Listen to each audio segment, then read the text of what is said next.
వీర్య కణాలలో ప్రాబ్లం ఉండి పిల్లలు లేక బాధపడుతున్న మగవాళ్ళు వాళ్ళ వైఫ్ ట్రీట్మెంట్ చేయించుకునే లేడీ డాక్టర్ దగ్గర ఐవీఎఫ్ సెంటర్లో ట్రీట్మెంట్ చేయించుకుంటా ఆ లేడీ డాక్టర్స్ చేసే దారుణమైన ట్రీట్మెంట్తో ఈ మగవాళ్ళు లేదా ఆ దంపతులు ఏ విధంగా టైం అండ్ మనీని వేస్ట్ చేసుకుంటున్నారు అనేది నేను ప్రాక్టికల్గా చూసిన ఒక 3 ఎగ్జాంపుల్స్ని ఈ వీడియోలో షేర్ చేసుకుంటాను.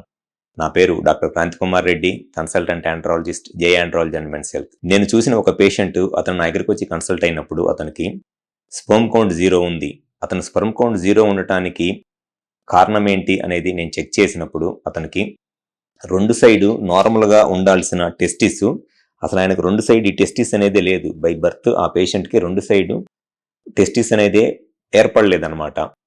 నా దగ్గరికి రాకముందు ఆ పేషెంట్ ఆల్మోస్ట్ ఒక 3 ఇయర్స్ పాటు వాళ్ళ వైఫ్ ట్రీట్మెంట్ చేయించుకునే లేడీ డాక్టర్ దగ్గర ఐవీఎఫ్ సెంటర్లోనో ట్రీట్మెంట్ చేయించుకుంటా టెస్టిస్ లేని పేషెంట్ కూడా ఈ లేడీ డాక్టరు 3 సంవత్సరాల పాటు మల్టీవిటమిన్ టాబ్లెట్స్ వాడిచ్చింది. అసలు బై బర్త్ టెస్టిస్ లేని పేషెంట్ కూడా 3 సంవత్సరాలు మల్టీవిటమిన్ టాబ్లెట్స్ వాడిచ్చి ఓన్లీ ఆ మల్టీవిటమిన్ టాబ్లెట్స్ వాడటానికి ఆ పేషెంట్కి అయిన ఖర్చు 2 లక్షల రూపాయలు. సో లేడీ డాక్టర్స్ కనీసము అసలు ఆ పేషెంట్కి 0 స్పెర్మ్ కౌంట్ ఉంది, ఏ కారణం వల్ల ఉంది, అసలు ఆయనకు టెస్టిస్ ఉన్నాయా లేదా అనేది ఒక ఫండమెంటల్ కూడా మిస్ అయిపోయి ఒక మల్టీవిటమిన్ టాబ్లెట్స్, ఒక 2 లక్షల రూపాయల మల్టీవిటమిన్ టాబ్లెట్స్ వాడిస్తే అంత దారుణంగా ఉంటుంది లేడీ డాక్టర్స్ చేసే ట్రీట్మెంట్ మగవాళ్ళకి. స్పెర్మ్ పుట్టాలి అని అంటే కంపల్సరీగా టెస్టిస్ ఉంటేనే స్పెర్మ్ పుట్టిద్ది. కానీ ఆ పేషెంట్కి బై బర్త్ అతనికి 2 టెస్టిస్ లేవు. ఈ 2 టెస్టిస్ లేని పేషెంట్స్ కూడా వాళ్ళు మల్టీవిటమిన్ టాబ్లెట్స్ వాడిస్తున్నారు అనంటే అసలు పేషెంట్ ట్రీట్మెంట్కి వాళ్ళు ఉన్న అప్రోచ్ ఎంత దారుణంగా ఉందో మీరు ఒకసారి అర్థం చేసుకోండి. సో మగవాళ్ళు ఎప్పుడైనా సరే వాళ్ళ సైడ్ నుంచి స్పెర్మ్ కౌంట్ ఏదైనా ప్రాబ్లం ఉంటే ఒక ఆండ్రాలజిస్ట్ని కన్సల్ట్ అవ్వాలి. ఇది నేను చూసిన ఒక ఫస్ట్ ఎగ్జాంపుల్. అండ్ ఇంకొక ఎగ్జాంపుల్, నేను చూసిన ఒక పేషెంట్ అతనికి కూడా 0 స్పెర్మ్ కౌంట్ ఉంది.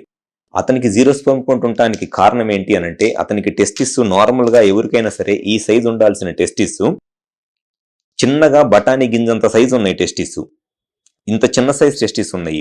అతనికి ఈ సైజు టెస్టిస్ ఇంత చిన్న సైజు ఉండటానికి ఒక మెయిన్ రీజన్ ఏంటి అనంటే వాళ్ళ పేరెంట్స్ది మేనరికం పెళ్లి అవటం వల్ల ఆయనకి కొన్ని ఈ జెనెటిక్ ప్రాబ్లమ్స్ వచ్చి ఈ జెనెటిక్ ప్రాబ్లమ్స్ వల్ల బై బర్త్ ఆ టెస్టిస్ పుట్టిందిలే కానీ టెస్టిస్ సైజు పెరగలేదు. సో ఎప్పుడైనా సరే టెస్టిస్ సైజ్ అనేది మినిమం 8 ml 10 ml సైజు ఉంటేనే టెస్టిస్ అనేది యాక్టివ్గా ఫంక్షన్ చేస్తుంది. దాని నుంచి స్పెర్మ్ ప్రొడక్షన్ అనేది ఎక్కువగా జరిగిద్ది. కానీ ఆ బఠానీ గింజ ఉన్నంత సైజు టెస్టిస్ నుంచి స్పెర్మ్ కౌంట్ తెప్పిస్తాను అని ఒక లేడీ డాక్టర్ అతనికి హార్మోన్ ఇంజెక్షన్స్, మల్టీవిటమిన్ టాబ్లెట్స్ దగ్గర ఒక 2 to 3 lakhs దాకా మెడిసిన్స్ వాడిచ్చి అతనికి ఒక 4-5 years టైం వేస్ట్ అయిపోయిన తర్వాత నీకు టెస్టిస్ నుంచి స్పెర్మ్ పుట్టట్లేదు, టెస్టిస్ లోపల నుంచి స్పెర్మ్ తీసి ఐవీఎఫ్ చేస్తానని చెప్పిందంట.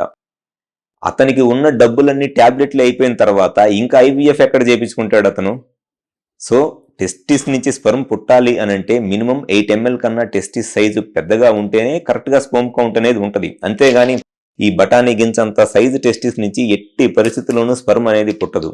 కనీసము ఆ పేషెంట్కి టెస్టిస్ సైజ్ ఎలా ఉంది, హార్మోన్స్ ఎలా ఉన్నాయని చెక్ చేస్తే తెలిసిపోయిద్ది అసలు అతనికి మెడిసిన్స్తో స్పెర్మ్ కౌంట్ పెరిగిద్దా లేదా అనేది. అది కూడా తెలియకుండా జస్ట్ లిటరల్లీ ఇంజెక్షన్స్, అవసరం లేని హార్మోన్ ఇంజెక్షన్స్ ఒక 4-5 years వాడిచ్చి అతనుకున్న మనీ మొత్తం అయిపోయిన తర్వాత మళ్ళీ ఐవీఎఫ్ చేస్తానని చెప్పారంట ఆ ఐవీఎఫ్ సెంటర్లో లేదా లేడీ డాక్టర్. ఇది నేను చూసిన సెకండ్ ఎగ్జాంపుల్. ఇంకొక పేషెంట్కి అతనికి కూడా స్పెర్మ్ కౌంట్ 0 ఉంది. యాక్చువల్గా ఆ పేషెంట్కి స్పెర్మ్ కౌంట్ 0 ఉండటానికి మెయిన్ రీజన్ టెస్టిస్ సైజ్ బాగానే ఉంది, కానీ టెస్టిస్ నుంచి స్పెర్మ్ బయటకు వచ్చే దారి వ్యాస్ అంటారు. బై బర్త్ అతనికి వ్యాస్ అనేది లేదనమాట. స్పెర్మ్ బయటకు వచ్చే ట్యూబ్ అనేది అతనికి బై బర్త్ ఏర్పడలేదు.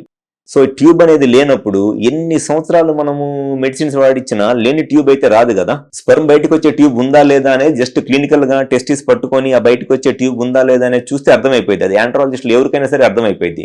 కానీ ఆ లేడీ డాక్టరు నీకు హార్మోన్స్ బాగానే ఉన్నాయి, టెస్టిస్ సైజు కూడా స్కాన్లో అంతా బాగానే ఉంది, టాబ్లెట్స్ వాడితే నీకు స్పెర్మ్ కౌంట్ పెరిగిద్ది అని అతనికి కూడా అంతే జస్ట్ ఒక 2-3 years పాటు టాబ్లెట్స్ అయ్యో వాడిచ్చారు.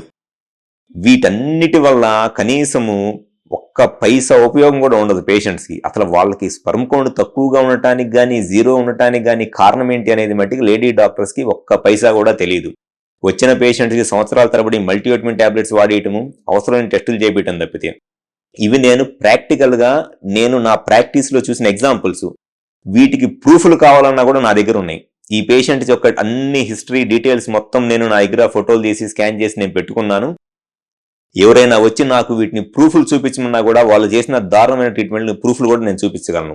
ఆ డాక్టర్ అతనికి జస్ట్ నీకు టెస్ట్ సైజ్ బాగానే ఉంది, హార్మోన్స్ బాగానే ఉన్నాయి, నువ్వు టాబ్లెట్స్ వాడుకుంటే స్పెర్మ్ కౌంట్ పెరిగిద్ది అని చెప్పేసి బయటకు వచ్చే ట్యూబ్ లేని పేషెంట్స్ కూడా 3 to 4 years టాబ్లెట్స్ వాడిస్తున్నారు. సో ఎవరైతే మగవాళ్ళ సైడ్ నుంచి స్పెర్మ్ కౌంట్ లో ప్రాబ్లం ఉంటుందో మీరు గనక లేడీ డాక్టర్ దగ్గర ఐవీఎఫ్ సెంటర్లోనూ మీ వైఫ్ చూపించుంటుంది కదా అని చెప్పి మీరు కూడా వెళ్ళి చూపించుకుంటే ఖచ్చితంగా మీకు పైసా ఉపయోగం లేకపోగా లక్షల డబ్బులు వేస్ట్ తప్పితే ఎటువంటి ఉపయోగం ఉండదు.